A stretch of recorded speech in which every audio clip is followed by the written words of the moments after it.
Hello students, welcome to UKSC official. और आज हम लोग बात करने वाले हैं चैप्टर नंबर 2 लेक्चर नंबर 2 का पार्ट 3, और जिसके अंदर बात करेंगे एसेट और उसके टाइप्स के बारे में।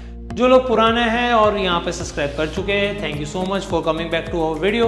जो लोग नए और पहली बार वीडियो देख रहे हैं, तो ये चैनल के अंदर हम लोग यहाँ पे बहुत सारी ये पूरी की पूरी जो सीरीज है उसके अंदर हम लोग 11 जीएसईबी के बारे में, अकाउंट स्टेट्स, इको बीए, उन सब के लेक्चर्स रखते हैं जो फन वे में आपके दिमाग में चला जाए। सीधी बात, नो बकवास वाला कॉन्सेप्ट आपके दिमाग के अंदर क्लैरिटी के साथ, और जिससे क्या हो जाए आपके जो बेस है वो क्लियर हो जाए। आज हम लोग बात करने वाले एसेट के बारे में। सर हमने एसेट के बारे में थोड़ी बहुत बातें तो पहले भी की थी। मैंने बोला हाँ जी हाँ, की तो थी भाई। अच्छा हुआ आप लोग को याद है भाई। मैंने लेक्चर नंबर 2 का पार्ट 2 के अंदर बात की हुई थी किसके बारे में, गुड्स और एसेट। मैंने बोला था कुछ चीज़ें किसी के लिए गुड्स है, कुछ चीज़ें किसी के लिए क्या बन जाती है, एसेट बन जाती है।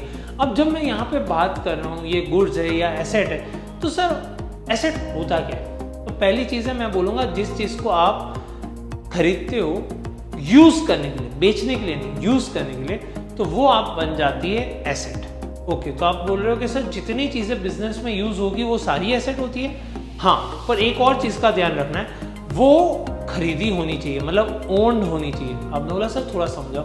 तो मान लो अगर मैं ये एक एग्जाम्पल ले लेते, अगर मान लो ये जो है ना मेरे पास, ये पूरा का पूरा कंप्यूटर है, समझ लो ये मेरे पास कंप्यूटर है। ये कंप्यूटर जो है वो मैं यूज कर रहा हूं, पर ये मेरा नहीं है, ये बिजनेस का भी नहीं, ये तो किसी ने हमें रेंट पे दिया हुआ है। तो क्या ये मेरी एसेट होगी? नहीं। इसको अगर मैं खरीद लूं तब जाके ये मेरी एसेट बन सकती है। तो आपने बोला सर ठीक है, समझ गए सर, जो चीज हम यूज करते हैं, जिसको हमने खरीदा हो, मतलब जिसको हमने ओन किया, वो सारी एसेट। मैंने बोला नहीं। तीसरी एक चीज, which has a realisable value. अब बोलो सर ये क्या होता है? देखो, यूज और खरीदना ये दोनों चीजें आप कर सकते हो। तो मैंने कंप्यूटर भी खरीदा, और कंप्यूटर के नीचे कंप्यूटर था तो कंप्यूटर टेबल भी था, और टेबल के नीचे मैंने एक डस्टबिन भी रखा। वो मैंने यूज भी कर रहा हूँ रोज कागज और वो सब कुछ डालने के लिए, उसको मैंने ही खरीदा है। तो क्या वो मेरी एसेट बन जाएगी? नहीं, क्योंकि वो रियलाइजेबल वैल्यू नहीं है। रियलाइजेबल वैल्यू मतलब जिस दिन मैं बेचने जाऊँ तो कुछ एक अमाउंट आनी चाहिए जो रियलाइज हो जाए, जिससे मुझे मटेरियल इम्पैक्ट आ जाए। मटेरियल इम्पैक्ट का मतलब ये होता है कुछ ऐसी अमाउंट जो बड़ी हो। अब मैं डस्टबिन बेचने जाऊंगा तो क्या मैं फॉर्ब्स 500 के अंदर आ जाऊंगा? अच्छा मैंने डस्टबिन बेचा, मैं करोड़पति बन गया? नहीं। और डस्टबिन अगर 100 रुपए का खरीदा होगा और मैंने वो बेच दिया मान लो फ्री के अंदर, तो क्या मैं रोडपति बन जाऊंगा? अब बोलो बिल्कुल भी नहीं।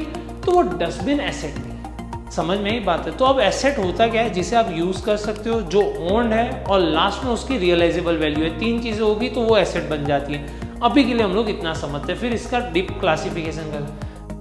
ओके, तो कंप्यूटर हो गया, फ्रीज हो गया, ये सारी हमारे लिए एसेट। अब एसेट के classification on the base of value दो तरीके से होती है। वैल्यू के हिसाब से मैं बात करूं तो एक होती है नॉन करंट एसेट, दूसरी होती है current asset. Non current asset, जिसको कई बार इसको एक और नाम से जाना जाता है, जिसे हम लोग बोलते हैं फिक्स एसेट। हालांकि आजकल कोई इसे बोलता नहीं है, पर इसे फिक्स एसेट भी बोला जाता है। फिक्स एसेट मतलब क्या?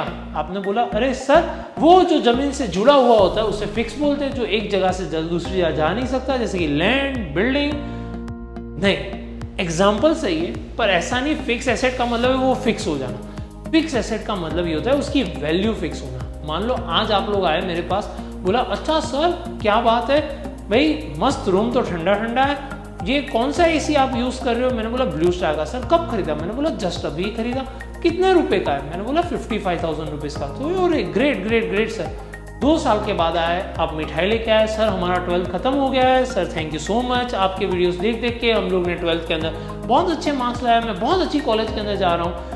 और बातें कर रहे थे, आपने बोला अरे सर ये एसी तो बहुत ठंडा है, मस्त है, अभी भी कूलिंग इसकी। मैं वापस से भूल गया सर कितने में खरीदा था आपने? मैं बोल रहा हूँ 55,000 के अंदर। अब कुछ साल बीत गए, 5 साल हो चुके, पोस्ट ग्रेजुएशन आपका खत्म हो गया था, अब वापस से आप आए मिले, बहुत सारी बातचीत की। सर एक बात हर वक्त मैं पूछता हूँ, मैं हर वक्त भूल जाता हूँ। मैंने बोला क्या हुआ, क्या पूछा? तो ये एसी बहुत अच्छा है सर, कितने का खरीदा? सर मैं भूल ही गया, और भी इतना मस्त कूलिंग दे रहा है। मैंने बोला ये 55 में खरीदा था। तो अब समझो यहाँ पे वैल्यू मैंने चेंज नहीं हो रही, वैल्यू सेम रह रही, इसलिए इसे बोला जाता है फिक्स एसेट या तो फिर नॉन करंट एसेट। तो इसके ट्रांजैक्शन के साथ इसकी वैल्यू ना तो अप होती है ना तो डाउन। यहाँ पे 10 बच्चे पढ़े या कोई भी बच्चा नहीं पढ़ रहा है, मेरे AC की वैल्यू सेम टू सेम रहेगी 55,000। समझ में ही बात है। तो ये इसे बोला जाता है फिक्स एसेट या तो नॉन करंट एसेट। फिर आता है करंट एसेट। करंट एसेट वो एसेट होती है जिसकी वैल्यू ट्रांजैक्शन के साथ बदलती रहती है, उससे बोला जाता है करंट एसेट। साथ साथ में वो कैश के अंदर विद इन 1 ईयर वो कैश में कन्वर्ट भी हो जाए। बोलो सर क्या? पहले वाली चीज को समझा, जिसकी वैल्यू ट्रांजैक्शन के साथ चेंज होती है। आज सुबह मिले, सुबह बोला सर आपके पास वॉलेट है? मैंने बोला हाँ है। तो आप कितने रुपए होंगे? मैंने बोला देखना पड़ेगा। तो आपने बोला फटाफट से देख के बताओ सर कितने रुपए। मैंने देखा, अच्छा मेरे पास तो से 5,000 रुपये। आपने बोला ओके ठीक है। शाम को वापस से मिले, मैंने बोला सुबह पूछना रह गया, तो बोल रहा था वॉलेट में कितने रुपए वो पूछा तूने। आप बोला अरे हाँ सर अभी कितने रुपए आपके पास? वो 5,000 ही है। मैंने बोला ना 5,000 नहीं 7,000 हो गए। आपने बोला यार सुबह 5 बोल रहे थे सर, अभी 7 कैसे हो गए? आप झूठ बोल रहे थे सुबह या अभी झूठ बोल रहे? ना तो मैंने झूठ बोला ना तो ये थी। तो 5 के 7 कैसे हो गए? मैंने बोला यार 5 के 7 कैसे हो गए यार? एक बच्चा आया था बोला सर फीस ले लो, 2,000 रुपये दे दी, मैंने आ गए जेब के अंदर। अच्छा तो अब 7,000 है, ठीक है। नेक्स्ट डे वो आता है, नेक्स्ट डे पूछता है सर अब 7,000 आपके बराबर है जेब के अंदर। मैंने बोला ना, क्योंकि कितने रुपए? मैंने बोला 4,000 रुपये। उसने बोला सर कल रात को झूठ मत बोलो, मेरे पास पक्का सबूत है, सारी चीजें पक्की चीज है, आपके पास जो थे पैसे वो थे 7,000 रुपये। मैंने बोला नहीं यार, रास्ते में घर पे जा रहा था भाई, 3,000 चीज की कुछ शॉपिंग करनी थी, घर के अंदर कुछ प्रोविजन देना था, ये सारी चीजें थी, तो मैंने 3,000 रुपये का वो सारा माल सामान खरीद लिया प्रोविजन स्टोर से। अच्छा वैसा हो गया, ओके ठीक है। अब यहाँ पे अगर आप देखो हर ट्रांजेक्शन के साथ वैल्यू अप एंड डाउन होगी, वैसे बिजनेस के अंदर भी होगी। आज जितनी फीस यहाँ पे आएगी उसके हिसाब से यहाँ पे कैश का अकाउंट होगा वो बढ़ेगा, फिर हो सकता है उससे कम भी हो जाए, वो उसके अंदर वापस से बढ़े, कोई खर्चा हो जाए, प्लम्बर वम्बर आ गया, इलेक्ट्रिशियन आ गया तो उसको पैसा दिया, वापस से कम बढ़ता है। तो ये ट्रांजेक्शन के साथ बढ़ता रहता है या कम होता है, इससे बोला जाता है कैश अकाउंट। और ये cash account is a current account. इसके अलावा एक और चीज़ होती है बैंक अकाउंट। बैंक बैलेंस भी बढ़ेगा कम होगा, बढ़ेगा कम होगा, तो ये ट्रांजैक्शन के साथ चेंज होता जाएगा।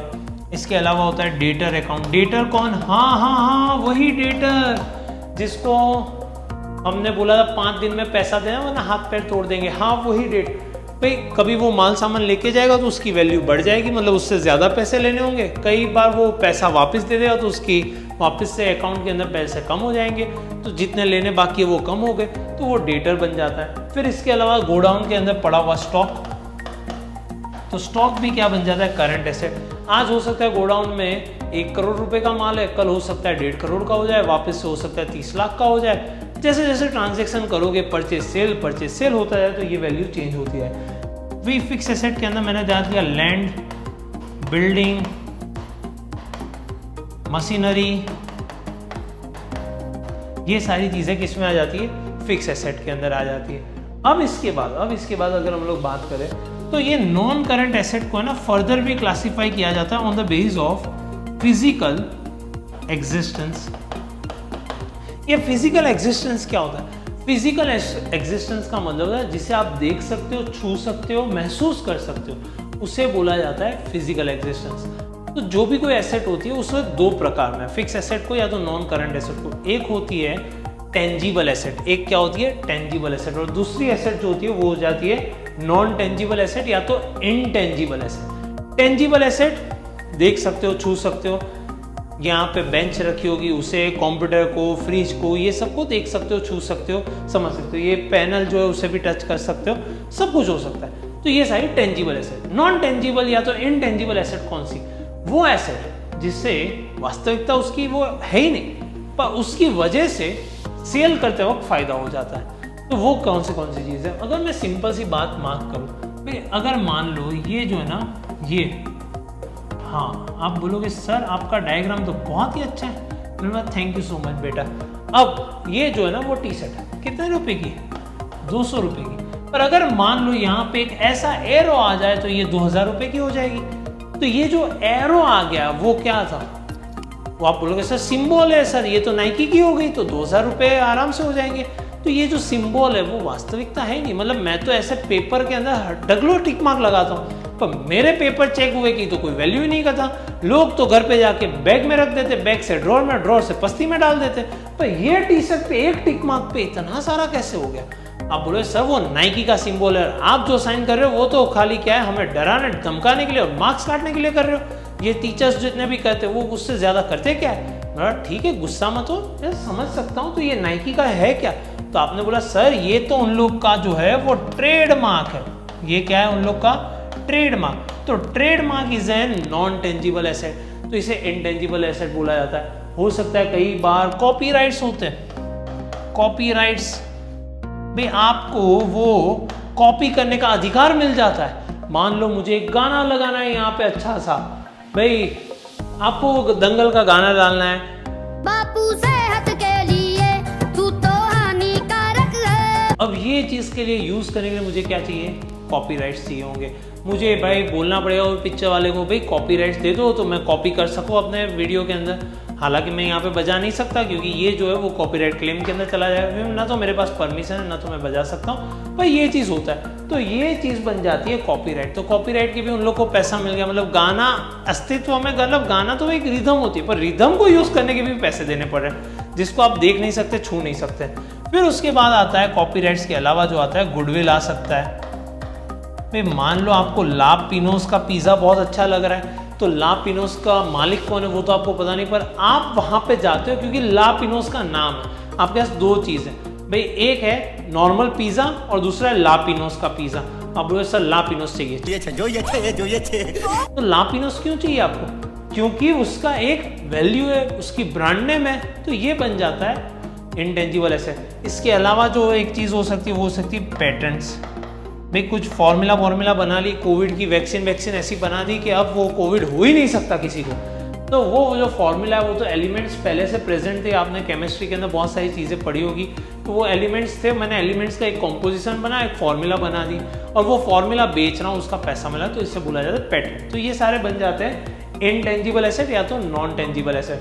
फिर उसके बाद आता है, क्योंकि मैंने अभी तक नॉन करंट एसेट करवा दिया, करंट एसेट करवा दिया, टेंजिबल इनटेंजिबल एसेट हो गया। अब हम लोग बात करते हैं लिक्विड एसेट। ये लिक्विड एसेट वो एसेट होती है जो फटाफट से मतलब हाँ पानी वाला लिक्विड नहीं, पानी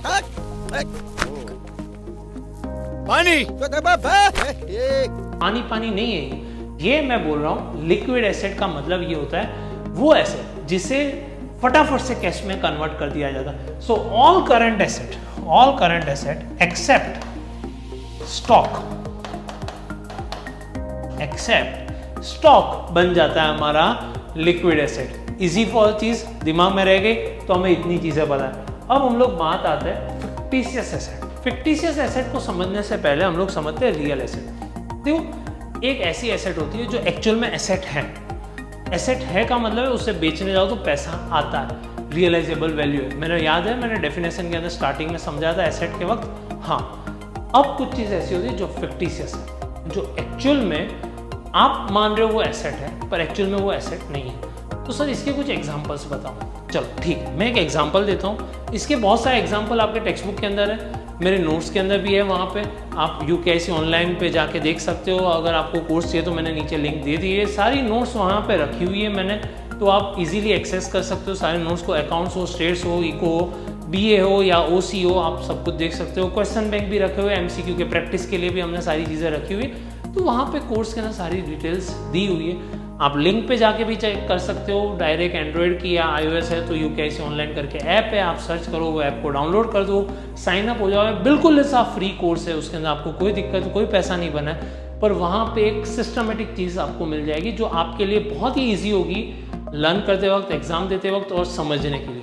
अब बात करते हैं फिक्टिशियस एसेट। फिक्टिशियस एसेट क्या चीज़ होगी? एक छोटा सा एग्जाम्पल देता हूँ। मान लो आप जो है ना एक बिजनेस कर रहे हो, उस बिजनेस के अंदर हर साल 2 लाख रुपए एडवर्टाइज के पीछे खर्च करते हो, और आपने क्या किया, 2 लाख रुपए में क्या करते हो, पैम्पलेट छपवा देते हो, सब कुछ हो जाता है, पैम्पलेट बना दिए, बड़े बड़े बैनर्स बना दिए, ये बना दिए, और वो पैम्पलेट और वो सारी चीज़ें एक ही साल आप प्रिंट करवा देते हो, और फिर क्या करते हो, हर साल फिर 2 लाख रुपए का पैम्पलेट छपवा दिए, फिर नेक्स्ट ईयर वापस से 2 लाख रुपए खर्चे, पैम्पलेट छपवा, ये सब कुछ खर्चे करो। अब मेरी एक एडवर्टाइजिंग कंपनी है, मैं आपके पास आता हूँ, मैं आपकी सारी ज़रूरत समझता हूँ क्या क्या चीज़ है। मैं आपको बोला हमारे पास एक बेस्ट प्लान है, भाई आप 5 साल का हमारे साथ कॉन्ट्रैक्ट कर लो, मैं 5 लाख रुपए में कर दूंगा। दिमाग में पैसा आया, अरे मैं तो है ना 2 लाख रुपए खर्च कर रहा हूँ, 5 साल के अंदर मेरा तो खर्चा कितना हो जाए 10 लाख। ये बंदा तो सामने वाला बोल रहा है 5 लाख में 5 साल के लिए, पर मैं क्या करूँगा। तो आपने बोला ऐसा कैसे हो सकता है, तुम 5 लाख में कैसे करोगे, कल जाके भाग जाओगे। मैंने बोला नहीं भागूंगा, हम लोग ऐसा करेंगे, हम लोग है ना एक साथ 5 साल का पैम्पलेट छपा के रख देंगे, तो हम डिस्काउंट मिल जाएगा, क्योंकि छोटा छोटा करने से अच्छा बड़ा करेंगे तो ऑर्डर्स भी बल्क में होंगे। सारे पैम्पलेट्स, बैनर्स सब कुछ एक साथ प्रिंट करवा देते, सब कुछ रेडी हो जाता है। आपने बोला मस्त आइडिया है, ऐसा आइडिया तो मैंने कभी सोचा ही नहीं था। 5 लाख का हमारा कॉन्ट्रैक्ट कर लो। आपने बोला ठीक है कर लेते, चलो कॉन्ट्रैक्ट हो गया, सारी चीज़ें मैंने रख दी और मैं बोला अब मैं हर साल उस आपका जो क्राइटेरिया उस हिसाब से वो पैम्पलेट बंटवाता जाऊँगा, बैनर्स जो है वो लगवाता जाऊँगा, होर्डिंग्स डालता जाऊँगा। ठीक है सब कुछ हो चुका है। मैंने बोला हाँ सब कुछ हो चुका है, ओके। अब 1 साल का कितना खर्चा हुआ, 5 लाख डिवाइडेड बाय 5 साल तो 1 लाख रुपए हुआ। 1 साल खत्म हो गया तो 1 लाख खत्म हो गए, अब बाकी रहे 4 लाख रुपए। दूसरा साल भी खत्म हो गया तो अब 2 लाख गए, बाकी रहे 3 लाख रुपए। 2 साल के बाद आपको ले लेना है संन्यास। आपको सोचा है कि भाई अब संन्यास ले ले, बहुत काम किया, भाई स्विट्जरलैंड जाके आराम करते हैं, शांति से बैठते हैं। वैसा आपने सोचा हो, आपने बोला अब ठीक है यार 3 लाख रुपए पड़े हुए उस एडवर्टाइजिंग एजेंसी, अब मुझे कुछ करवाना ही नहीं, एडवर्टाइज छोड़ देते हैं। मैं गया, आप लोग आए मेरे पास, मैंने बोला चाय पानी नाश्ता कुछ करोगे। आपने बोला नहीं कोई चाय पानी नाश्ता नहीं। बोला बताए क्यों आना हो। आपने बोला यार हमारा जो है ना अब हम लोग बिजनेस को बंद कर देना चाहते हैं। मैंने बोला क्यों, तो बस ऐसे ही स्विट्जरलैंड जाना है तो बिजनेस को बंद कर देते, भाई वो हमारे 3 लाख रुपए वापस कर दो। मैंने बोला वो तो नहीं हो सकते। उन्होंने बोला क्यों नहीं हो सकते। मैंने बोला मैंने तो पैम्पलेट छपवा के रखे हुए, वो तो मैं खाली धीरे रहा हूँ, पर पैम्पलेट तो छप चुके। मैंने बोला अरे यार ऐसा थोड़ी कर सकते। मैंने बोला आप धंधा कंटिन्यू रखो तो आपको कोई दिक्कत नहीं है। उसी टाइम पे आपकी कंपनी का नाम था राजूलाल कंपनी का नाम था, और मोहनलाल कंपनी जो है ना वो आपका बिजनेस को एक्वायर कर लेती है। मोहनलाल राजूलाल को ले लेती है। अब मोहनलाल को आपने बोला कि भाई मोहनलाल जी देखो ये मेरा ऑफिस है, ये चेयर है, ये कुर्सी है, उन सब का पैसा दे दो, और साथ साथ में ये हमारा मटेरियल जो पड़ा हुआ है ना बाजू में पैम्पलेट बैनर सब कुछ पड़ा, वो भी आप खरीद लो, उसका भी पैसा दे दो। तो टेबल चेयर और कुर्सी का तो पैसा दे दिया उन लोगों ने। बोला पैम्पलेट दिखाओ, तो पैम्पलेट के अंदर तो सबके अंदर नाम क्या लिखा हुआ था, राजूलाल लिखा हुआ था। मोहनलाल बोले मैं इसका क्या करूं, भाई मोहनलाल नाम लिखा होता तो मैं पैम्पलेट बांट देता, इसका पैसा तो मैं भी नहीं देने वाला। तो आपने बोला यार 3 लाख रुपए का पैम्पलेट, देखो पैम्पलेट है। तो उन्होंने बोला क्या करे, पर पुराना नाम है उसके अंदर, तो बैनर भी आपके नाम के, अब आपकी तो कंपनी रही नहीं, अब वो पैसा तो मिलेगा नहीं। तो इससे बोला जाता है फिक्टिशियस एसेट, और ये जो मैंने एग्जांपल दिया उससे बोला जाता है एडवर्टाइजमेंट सस्पेंस अकाउंट। आपको लग रहा था वो 3 लाख रुपए, अगर आप वो यूज करते 3 साल तक और धंधा करते तो वो पैम्पलेट काम आ जाता है, पर बीच में से अगर आपने धंधा बंद कर दिया, उसको बेचने जाओ तो कोई रुपया देगा नहीं। क्लियर है। तो इसके अलावा रियल एसेट मतलब वो टेबल चेयर कुर्सी जो थी वो रियल एसेट, और जो एक्चुअल में बेचने जाते वक्त पैसा नहीं आता उसे बोला जाता है फिक्टिशियस एसेट। होप सो ये सारी चीज़ें आप लोगों को दिमाग में क्लियर हो चुकी होगी। क्लियर हो चुका तो फटाफट से कमेंट करो क्लियर है नीचे, इसलिए हमें भी पता चले। कुछ डाउट्स हो तो आप नीचे कमेंट कर सकते हो। वीडियो को लाइक नहीं किया तो लाइक कर दो यार, इसमें क्या जाता है, लाइक तो फ्री में होता है। और कॉमर्स वाले बच्चे फ्री की चीज़ तो फटाफट से कर लेते हो, लाइक कर लो। अपने दोस्तों के साथ ये वीडियो को शेयर करो, जितना हो सके उतना आगे बढ़ाओ। भाई हम लोग को फॉलो करो हर एक जगह पे, UKIC ऑफिशियल को इंस्टाग्राम पे, भाई फेसबुक के ऊपर हम लोग को लाइक कर सकते हो, ट्विटर पे जाके हमें फॉलो कर सकते हो। मिलते हैं नेक्स्ट लेक्चर के अंदर, that would be the terms का लास्ट पार्ट, लेक्चर नंबर 2 का लास्ट पार्ट हम लोग करने वाले हैं। फिर हम लोग जाएंगे दूसरे सारे मटेरियल पे फटाफट से। तब तक के लिए bye bye, see you, tata, आओ जो, टेक केयर। आपको वो दंगल का गाना डालना है भाई,